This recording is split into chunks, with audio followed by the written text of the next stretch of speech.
할렐루야. 오늘은 제주 온누리교회에서 말씀을 나누며 함께 기도하게 되었습니다. 본문의 사건은 요한복음에 기록된 예수님께서 일으키신 7가지 표적들 중에서 마지막 표적입니다. 요한복음에서는 예수님께서 일으키신 기적을 기적이라고 표시하지 않고 표적이라는 단어를 사용합니다. 영어로는 사인이 됩니다.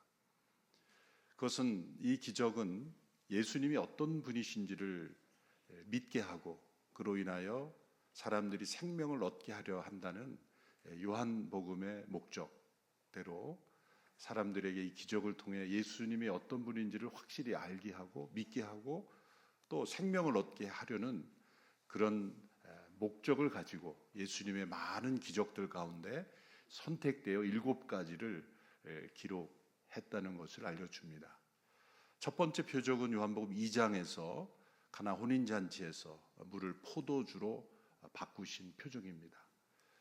두 번째 표적은 요한복음 4장에서 한 왕의 신하의 아들을 고쳐주신 표적입니다. 세 번째는 5장에서 38년 된 병자를 베데스다 연못가에서 고쳐주신 표적입니다. 네 번째는 요한복음 6장에서 오병이어의 기적을 일으키신 것이고 또 다섯 번째는 같은 장 6장에서 폭풍 속에서 무리를 걸어오신 그런 표적입니다. 여섯 번째는 9장에서 날 때부터 눈이 먼 병자를 눈을 뜨게 하시고 빛을 보게 하신 사건입니다. 이제 7번째 마지막 표적이 예수님께서 평소 사랑하시던 나사로를 다시 살리신 표적입니다.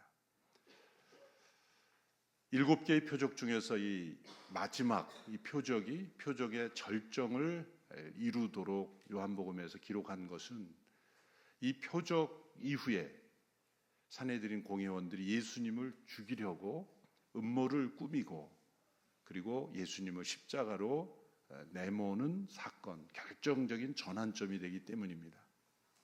11장 53절에 보면 이렇게 말씀이 되어 있습니다. 그날로부터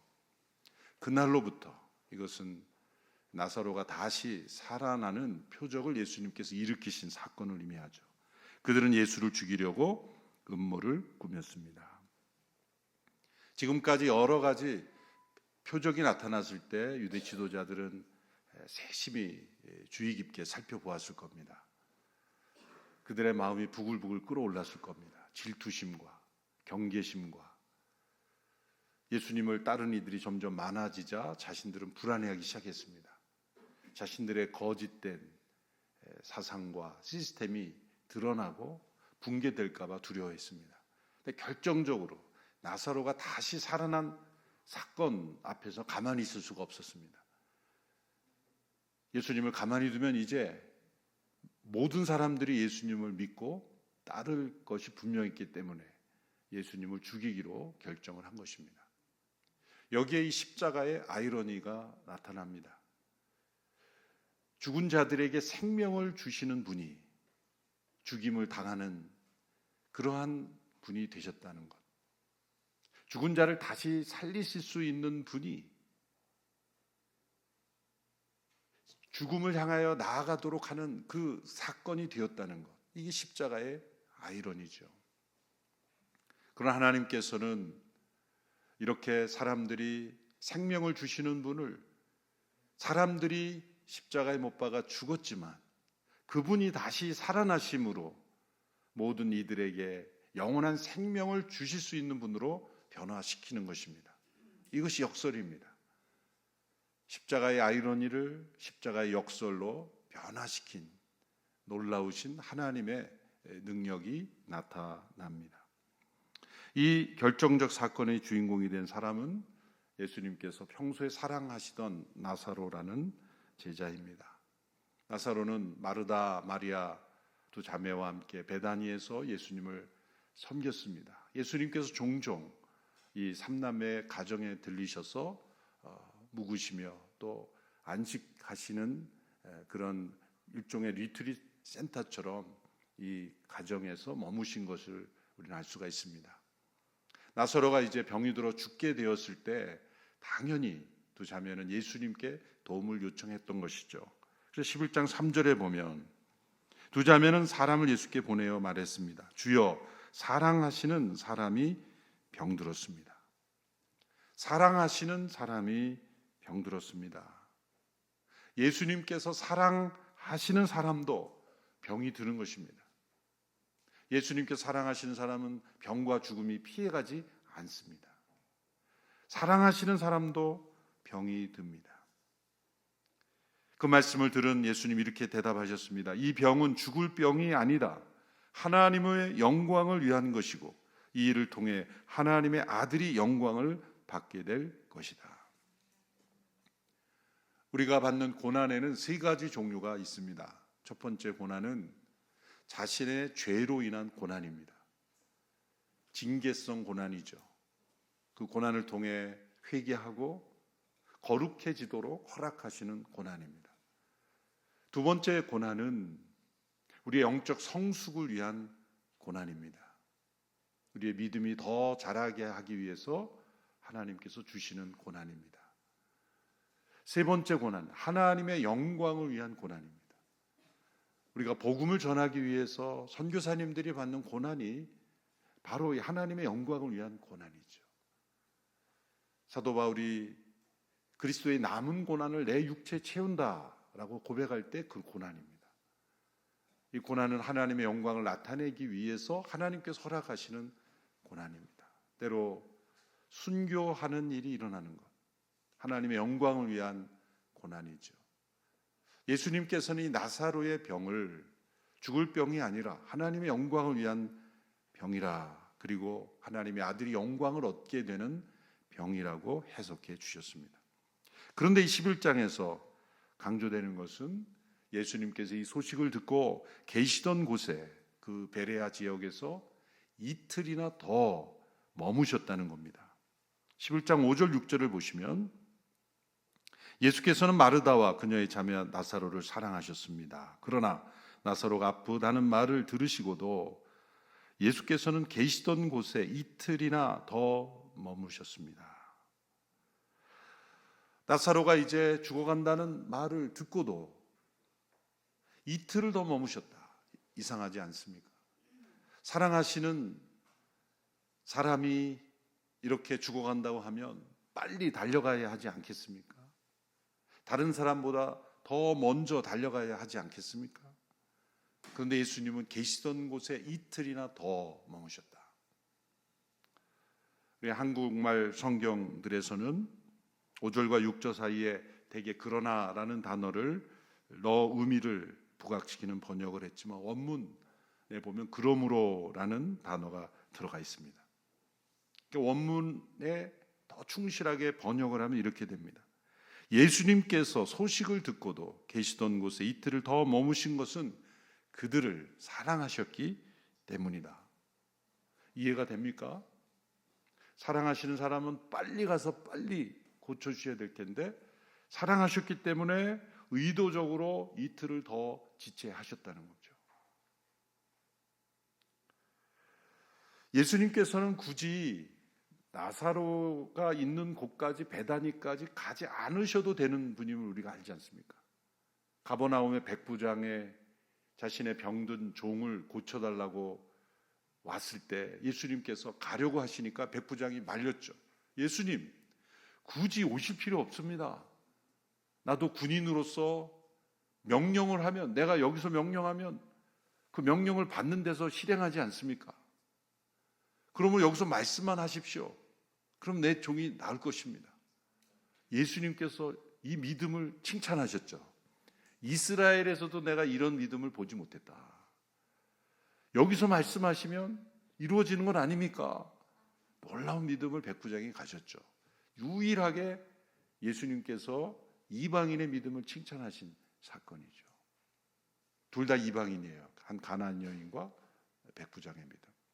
그러므로 나사로가 병들었다는 소식을 들으면 굳이 가지 않고도 이 자리에서 나사로의 병을 고쳐줄 수 있는 능력과 권세를 가지신 분이 가시지도 않고 여기서 말씀으로 고쳐지도 않고 이틀을 더 지체하셨다. 그런데 그 지체하신 이유가 사랑하셨기 때문이다. 나사로가 죽게 된 상황에서 이렇게 예수님의 이해할 수 없는, 상식적으로는 잘 이해되지 않는 그런 모습이 중요한 영적 비밀이 있다는 겁니다. 우리의 삶에 또 이 역사 속에 우리가 이해할 수 없는 일이 생기는 것은 하나님의 특별한 섭리가 있는 것입니다. 그리고 사랑하는 자들에게 일어나는 이해할 수 없는 일은 더 놀라운 비밀이 있는 것이고 하나님의 영광을 위한 통로로 사용하실 그러한 계획이 틀림없다고 믿으십니다. 그런 믿음을 하나님이 귀하게 보시는 것입니다. 왜? 나사로가 죽도록 이틀을 더 지체하신 것이 그를 사랑하신 것이고 그것이 하나님의 영광을 위한 것이 되는 것일까요? 첫째로 제자들이 예수님께서 어떤 분인지를 확실하게 알고 믿게 되기 때문입니다. 11장 15절의 말씀을 우리 같이 읽어보겠습니다. 시작. 내가 거기 있지 않은 것을 기뻐하는 까닭은 너희를 위해서다. 이 일로 인해 너희가 믿게 될 것이다. 이제 나사로에게로 가자. 거기 있지 않은 것을 기뻐하신다고 또 말씀하셨어요. 내가 거기에 있었으면 좋았을 텐데 이런 말씀을 하셨어야지. 내가 거기 있지 않은 것을 기뻐한다. 이해할 수 없는 말씀의 연속입니다. 그것은 너희를 위해서이다. 이제 너희가 이 일로 인해서 믿게 될 것이다. 무엇을 믿게 된다는 말입니까? 예수님께서 십자가와 부활을 통해 우리를 구원하시고 생명을 주시는 분임을 믿게 되는 것. 그로 인해서 기뻐하신다는 겁니다. 유대인들의 관습적인 생각으로는 죽은 자가 사흘 동안은 4일 정도는 이 영혼이 몸 근처를 맴돈다고 믿었습니다. 그래서 만일 예수님께서 당장 가시거나 또 하루나 이틀 안에 가셨더라면 이제 이틀을 더 지체하셨고 거기까지 가는 기간까지 하면은 그러니까 도착하신 게 한 4일 만에 가신 거죠. 왜 그렇게 이틀을 더 머무셨는지 이유가 그런 유대인들의 이 고정관념 속에 영혼이 육체 주변에 며칠 동안 머문다라고 생각했기 때문에 하루나 이틀 만에 살려주셨으면 그거 다시 살 수 있는 거야. 다시 되돌아올 수 있는 거야. 라고 사람들이 믿지 않는 이유를 삼으셨을 거라고 생각하셨다는 거죠. 그래서 완전히 죽은 것으로 인정해서 이제 무덤에 안치돼서 이제 시체 썩은 냄새까지 날 때까지 기다리시는 거예요. 완전히 시체 썩은 냄새까지 날 때까지. 저것은 완전히 인간의 능력으로는 불가능한 것이다. 완전히 죽은 자였다라는 것을 모든 이들이 분명하게 확인하고 인정할 때까지 기다리신 후에 살리시려고 이틀을 더 지체하신 겁니다. 그리고 그들에게 확실한 믿음을 줄 수 있기 때문이죠. 둘째로 예수님께서 이제 영원한 생명을 선물로 주시는 분임을 나타내시기 때문입니다. 이제 나사로가 다시 살아남으로 인해서 그 가족과 그것을 본 사람들에게 주어지는 것은 단지 나사로의 생명의 연장이 아닙니다. 사실 나사로는 다시 죽었죠. 다시 죽었습니다. 그러므로 이것은 진정한 부활이 아니라 소생이라고 부르는 겁니다. 일시적으로 다시 산 것입니다. 그러나 그 체험을 통해서 나사로와 그 가족들 그리고 그를 부른 모든 사람들에게 예수님께서 부활하신 분이며 또한 부활의 생명을 우리에게 주시는 분임을 먼저 체험한 사람들이 되는 것입니다. 그것이 얼마나 놀라운 선물입니까?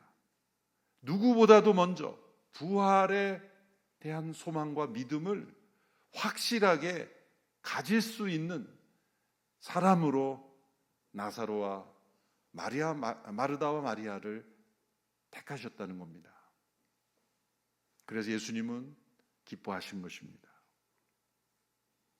셋째로 우리에게 기다림의 믿음을 가르쳐 주시기 원하시기 때문입니다. 믿음에는 반드시 기다림을 포함합니다.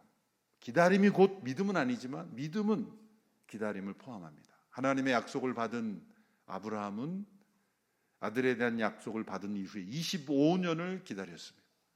왜 25년일까요?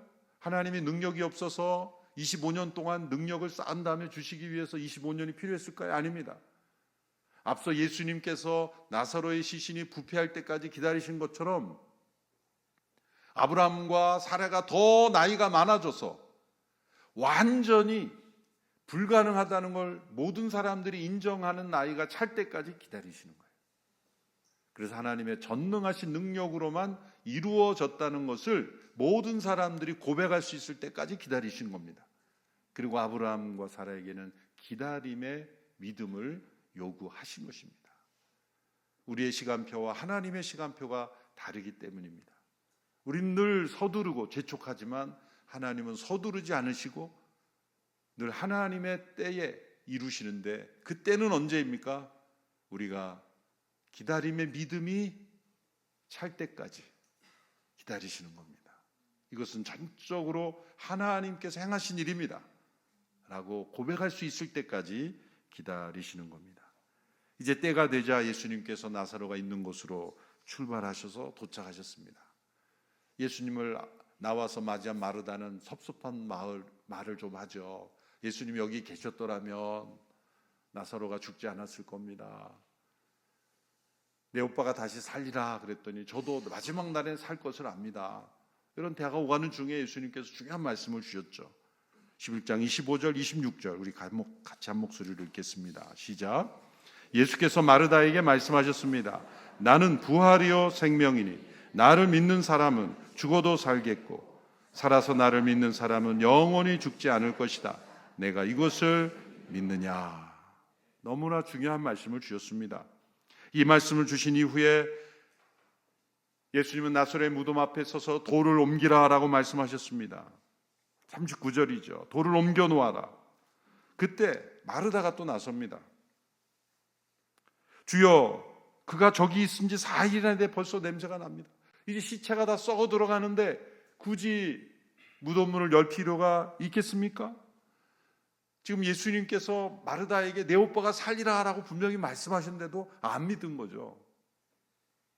마지막 날에는 살릴 것이다 라는 바리새인들의 믿음은 가지고 있었지만, 유대인들이 가졌던 그러한 마지막 날에 대한 믿음은 가졌지만, 지금 예수님께서 다시 살리신다는 믿음은 갖지 못한 거예요. 그러나 예수님께서 분명히 말씀하셨어요. 내 오빠가 다시 살리라. 그러나 마르다는 믿지 못했습니다. 이 마르다의 캐릭터를 여러분 잘 아시잖아요. 조금 나서는 성격. 그런데 자기가 왜 나서는지 잘 때로 모르는 성격. 또 마르다는 좀 자기가 확실히 알 때까지 기다리는 소극적 성격. 마르다는 조금 더 낯설 필요가 있고 마르다는 조금 절제할 필요가 있어요.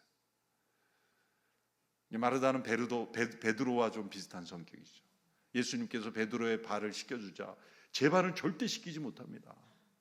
그러다가 그러면 내가 너하고 상관없는데 그러니까 목욕시켜 주십시오. 이렇게 자충우돌하는 성격이에요. 그러나 우리는 베드로를 뭐라고 할 수 없습니다. 그러면 우리가 베드로를 이렇게 왜 저럴까 그러면 베드로는 이렇게 말합니다. 천국에서 너는 무리를 걸어봤어? 나는 걸어봤어.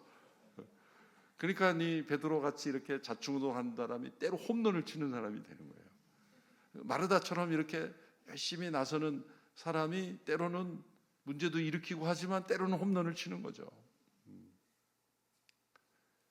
우리가 어떤 나의 행동 이면에 어떤 고백이 있는가, 그것을 늘 염두에 둬야 돼요.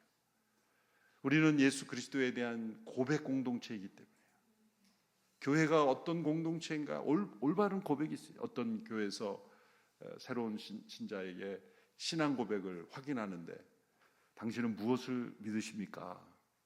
예수님에 대한 무엇을 믿으십니까? 질문하니까 저는 교회가 믿는 것을 믿습니다. 그랬더니 그럼 우리가 무엇을 믿는지, 교회가 무엇을 믿다고 생각하시겠더니 제가 믿는 것을 믿습니다. 아니 그러면 교회와 당신이 무엇을 믿습니까? 우리는 같은 것을 믿습니다. 계속 맴도는 거죠. 정확한 신앙 고백 위에서 나는 이 고백 때문에 이 행동을 하는 것입니다. 그것이 우리에게 필요한 자세이죠. 돌을 옮기라고 했는데 마르다는 지금 시차가 쏘가는데 굳이 옮길 필요가 있습니까? 예수님께서 책망성 교훈을 하시죠. 40절에 내가 믿으면 하나님의 영광을 볼 것이라고 말하지 않았느냐. 믿으면 하나님의 영광을 볼 것이다. 이 병은 죽을 병이 아니라 하나님의 영광을 위한 병이고 믿음으로 나를 따라오면 하나님의 영광을 보리라고 말씀하지 않았느냐라고 책망성 교훈을 주신 겁니다. 41절 42절에서 이제 사람들이 돌을 옮겨놓자 예수님께서 기도하십니다. 같이 읽겠습니다. 시작. 사람들이 돌을 옮겨놓았습니다. 예수께서 하늘을 우러러보시고 말씀하셨습니다. 아버지여, 아버지께서 내 말을 들어주신 것을 감사드립니다. 아버지께서는 언제나 내 말을 들어주신다는 것을 내가 압니다. 그러나 지금 이렇게 말하는 것은 여기 둘러서 있는 사람들을 위해서입니다. 아버지께서 나를 보내셨다는 것을 그들로 하여금 믿게 하려는 것입니다. 이 기도를 잘 보시면 예수님께서 주변 사람들이 들을 수 있도록 큰 소리로 기도했다는 것을 강조하고 있습니다. 우리가 또로 예배 시간에 대표 회중 기도하는 것, 사람들이 들으라고 하는 게 아니라 그 기도를 통해 사람들이 믿음을 가질 수 있게 해주는 귀한 동로예요. 어떤 분들은 대표 기도라는 건 합당하지 않다. 기도는 각자 하는 것이다. 그래서 예배 시간에 대표 기도 없어야 돼. 이렇게 주장하는 분들 매우 위험한 거죠. 큰 소리로 사람들이 들을 수 있도록 예수님께서 요한복음 17장에 대제사장 기도를 사람들이 들을 수 있도록 기도해 주셨으니까 제자들이 그걸 받아 적어서 요한복음 17장에 기록된 거 아닙니까? 그것은 믿음이 없는 사람이 때로 기도를 듣고 그 믿음을 가질 수 있다는 겁니다. 그래서 우리가 다른 사람의 기도도 잘 들을 필요가 있는 거예요. 내 소리만 내는 게 아니라 다른 믿음에 성숙한 성도들의 기도를 통해 내 믿음이 자랄 수 있는 겁니다. 아, 하나님과 저런 관계를 맺는 것이구나.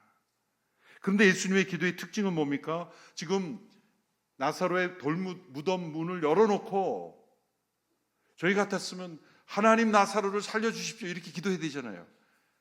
나사로 살려달라는 기도가 없어요. 간청이 없습니다. 감사만 있을 뿐입니다.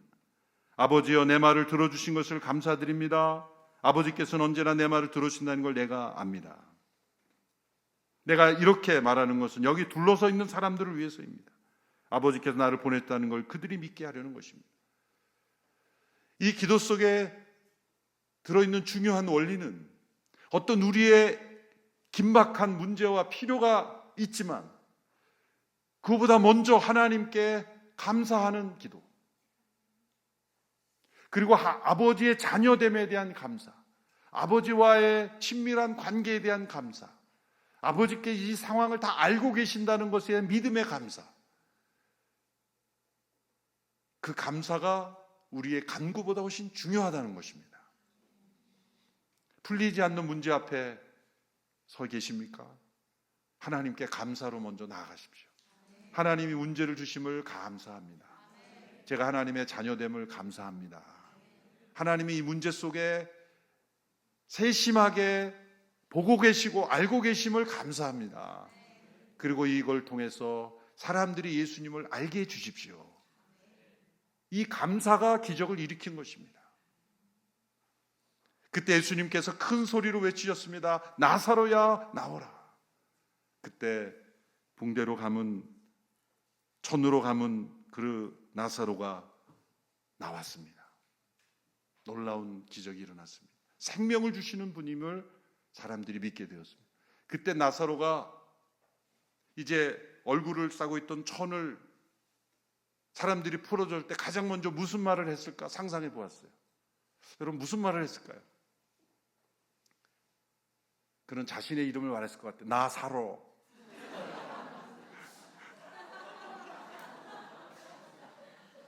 이제야 잠이 깨시는 분이 있네요.